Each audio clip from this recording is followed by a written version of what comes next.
Well, as we head into the weekend, we're seeing a big shift today because as the news from the Strait of Hormuz surrounding the Iran war is not good, and we see Brent oil topping $110, stock markets in the U.S. all down over 1%, although this time we actually see gold and silver rallying heading into the weekend, so we're going to break it all down. And let's just say you're going to want to stick around to the end for a special little treat.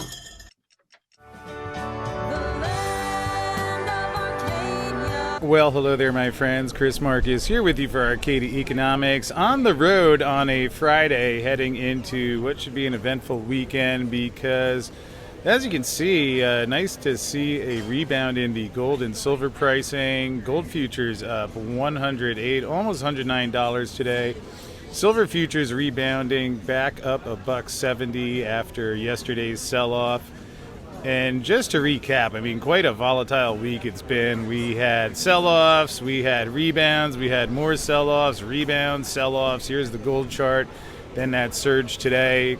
Gold price was higher earlier today at, so you can see at 11 o'clock, up at 45.72. Now down at 45.20. And a similar pattern with silver where you had that big spike today. Got as high as 71.73. Down below the $70 mark now, although what's really interesting about what we're seeing here is that we're seeing a shift in that pattern that's existed the past couple of weeks where it was almost as if there was any sort of resolution to the war. That was positive for gold, but any escalation to the war, including a higher oil price, we were seeing the gold and silver prices sell off. Although, as I mentioned, here we have Brent crude oil over $110 at 111.68 on the news that even Chinese ships are being turned away from the Strait of Hormuz. And we see here two ultra-large container vessels owned by China Ocean Shipping Company tried to pass through the strait but were turned back. And that's with China being an ally of Iran, who has previously said that friendly ships can pass through the straits. And as I guess you could surmise here, I like this third bullet, the incident indicates that Iran is still blocking traffic in the strait. I guess you could say that is safe to say, but again, what is really interesting here is seeing that on a day where the oil price is surging, that you also have gold and silver up. Now again, I'd like to see more than one day of this before saying that the correlation has officially changed and we're in a new phase here yet. I'll reiterate that I think we're going to get to a point where when you see oil price higher, when you see big inflation numbers, that we will eventually see a change from the pattern that we've lived through where inflation is higher. So typically what happens is that when inflation comes out hotter than expected or we see the oil price surging, the futures traders get a little scared off because they think that means it's going to be less likely for the Fed to cut interest rates. And there is truth to that, yet at the same time, you see the inherent conundrum or paradox, if you will, where if inflation is surging and gold and silver are the inflation hedge, you would think they would rise higher. Where I think that leaves us is that we will eventually get to a point where the market stops caring as much about what the Fed is going to do and starts realizing, gee, this inflation is going to have an impact on the currency. And you would see a rally into gold and silver. Seeing that today, again, I'm not saying that this is the official crossover line and all of a sudden that's going to be the dominant pattern, but certainly something to watch out for and keep in the back of your mind. You can also see that the gold and silver prices are higher on a day where the bond yields are also higher, and they've been rising again recently. You can see they were even higher earlier today, up at 448. Although again, just to put that in context, if we look at where we were when the war began, down at 394, so currently 49 basis points higher, which is quite a move, and also has a lot to do with the sell-off that we've seen in gold and silver, because as the yields are rising, I think you could say that that's some sort of indication that things are not really ideal in the bond market, and perhaps would be a warning sign that with the inflation, not only that we had in February, keep in mind you saw the PPI surge to 3.4% in February, and that was before oil went from the upper 60s to over $100, so that's still going to have to be factored in. Yet, keep in mind that these things are priced by the futures traders on the COMEX, so they do care about that bond yield going higher. So, as opposed to zero yielding gold or silver, you're getting a higher yield on the US 10-year, which has added to the pressure. But again, that's another part of this trend that we are seeing break today. So, certainly something that you want to keep an eye on, and makes the Sunday night open already pretty exciting, even if that's still a couple of days away. In terms of what is going on with the latest of the war here, again, we can see the oil prices rose as Iran rejected direct U.S. talks despite proposal review. And we see the oil price rose after Iran signaled it had no intention of holding direct talks with the United States, despite Trump saying on Tuesday that the U.S. and Iran are in negotiations right now. And suggested Tehran is eager to make a deal.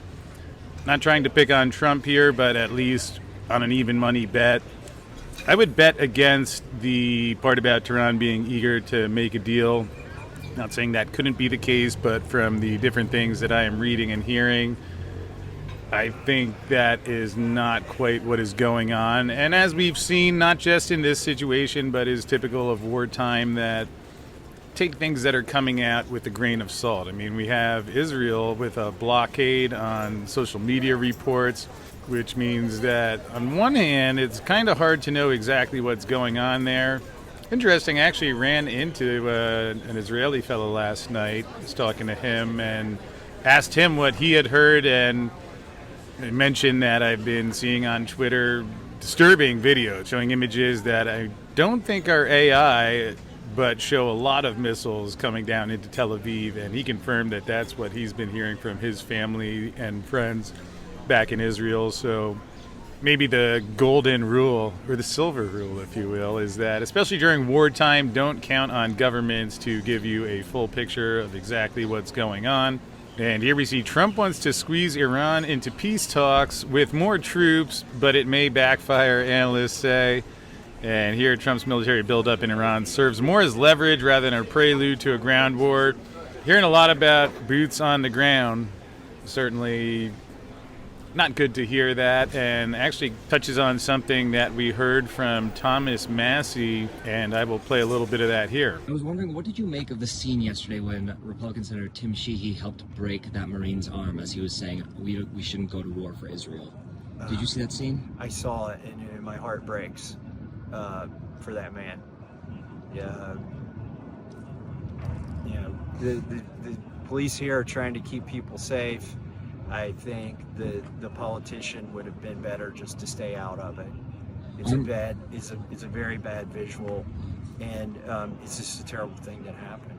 What do you think? I mean, you talk about visuals. What do you think of the visual of a Marine saying we shouldn't go to war for Israel? I mean, you just mentioned how Marco Rubio suggests as much. For a Marine to make that protest and for his arm to be broken by a Republican who's in support of this war, what do you think of that image for the American people who might be skeptical of this war? It's a bad image, and it may be symbolic. I'm following that Marine on social media now because I'm interested in what he has to say. I mean, he's a man who served his country, as far as I know, and so I'm interested in hearing his thoughts. So certainly you can see that emotions are running high, and again, I am not a war analyst, but as someone who's been on the planet for 47 years, it does seem like we're seeing something different than what we have with previous wars. And back to Massey for a moment, here's what he said about the financial impact of the war, which I don't think has so far been priced into gold and silver, but I do believe will before it's all said and done. It's just more money that mostly goes straight to military-industrial complex, and then that's the problem that you get into. You can't, when you put your troops out there, it's hard not to fund them, but this should have been authorized by Congress to start with. There's reports that the war is costing $1 billion a day. It's at least costing $1 billion a day. You can count the missiles in the video. People back home, they're already feeling it in gas prices, and then they're going to feel it in grocery prices, and eventually housing prices and interest rates as our debt goes up. We spent $8 trillion in the Middle East already. This thing could get into $1 trillion real quick, and that goes straight to our debt. So it's bad financially, but it's also, I just don't think we have clear policy after we obliterate the Iranian government and the Iranian military, then what? What do you do after that? I don't think we're going to be successful at nation building. Obviously, if you look at some of the past wars in the Middle East, the costs have been absolutely staggering.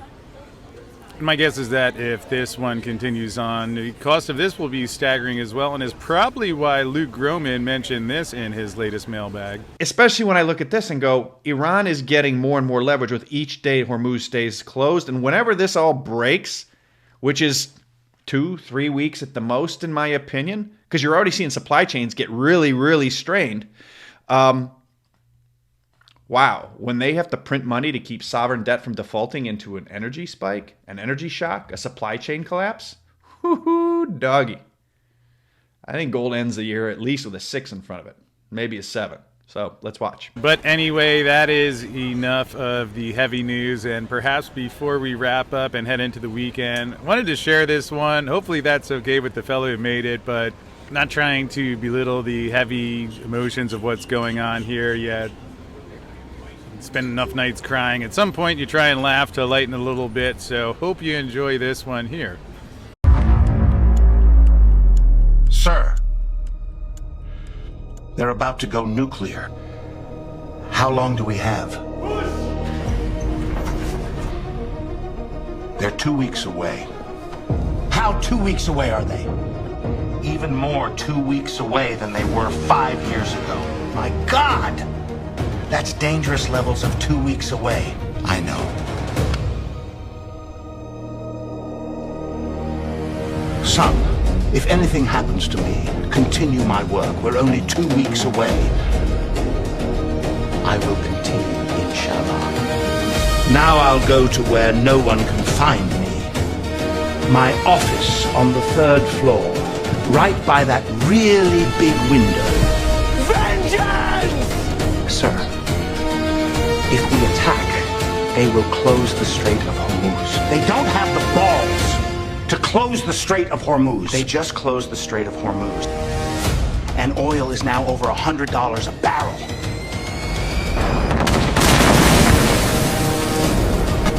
Please keep me out of this. No one likes this war.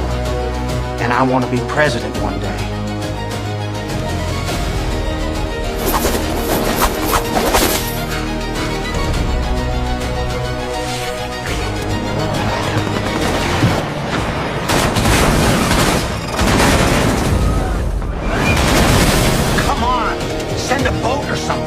You're the most powerful military in the world. You send your own boats. That was a test! Ha! You fell right into my trap!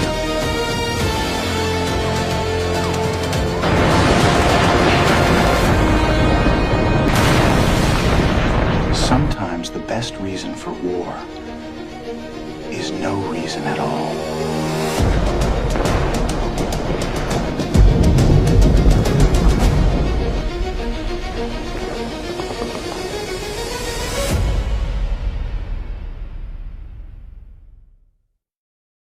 So there is your gold and silver news heading into the weekend. Hopefully you're getting set to go out and have a nice break from all of this. In case you would like more coverage of all these things that are going on, we do have the Gold and Silver Daily Substack at goldandsilverdaily.substack.com, where we have a written column that goes out each day, and a lot of people have been enjoying and finding helpful, so you can take a look at that. And in case you're wondering where this could lead, how this all impacts the petrodollar that we were already seeing unravel before all this began, well, just click on the video that's coming your way now.